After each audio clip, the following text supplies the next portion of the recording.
فينا كانت تشهيه كبة سعاد خانوم بمسلسل باب الحارة. انا واحدة من الناس كانت تشهيني يعني، والناس أذواق. دونك هذا الفيديو عندي 5 سنين من اللي درته، يعني 5 سنوات في القناة القديمة، دالي ملايين مشاهدة. قلت نعاودو في هذه الصفحة تاعنا تاع سارة أستيس اللي حنشاركها معكم بور لا دوزيام فوا. دونك هذه الكبة اديتها من عند شيف سوري اللي فريمون جات كانت تستاهل التجربة، وجات كروستيونت مقرمشة يعني هايلة.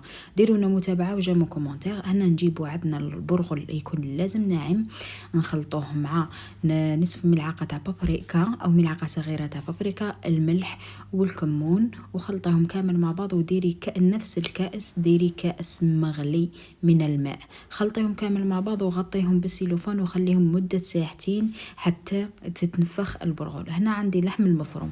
هنا اللحم المفروم تبعي لي طاب كيما نقول لك، قليه مليح وديري فلفل اسود على راس الملعقة قرنفل، على راس الملعقة قرفة والملح، خلطيهم كامل مع بعض. كي ينشف الماء كامل ديري 100 غرام من البصل وزيدي الجوز. لازم الجوز، هما يديروا صنوبر، انا عندي الجوز. شوف هنا البرغل بعد ساعتين درت، غليت بطاطا 3 حبات بطاطا صغيره، غليتهم كامل مع بعض، ودرت حبه بصل صغيره معصوره وخلطهم مع بعض.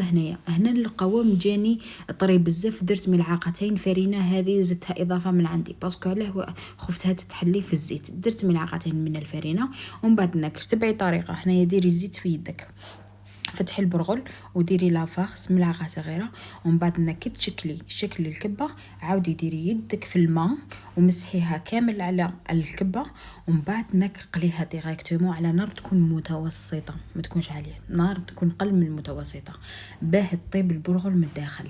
وهنا راهي النتيجه النهائيه تاع البرغل اللي عفوا النتيجه النهائيه تاع الكبه المقليه اللي جات على اصولها. وهنا رافقتها لاصوص تاعهم اللبنيه والروز بالشعيريه اللي كانت تستاهل فريمون تجربه. شاركونا هذا الفيديو مع اصدقائكم وديرونا تعليقات شابه، ومع السلامه.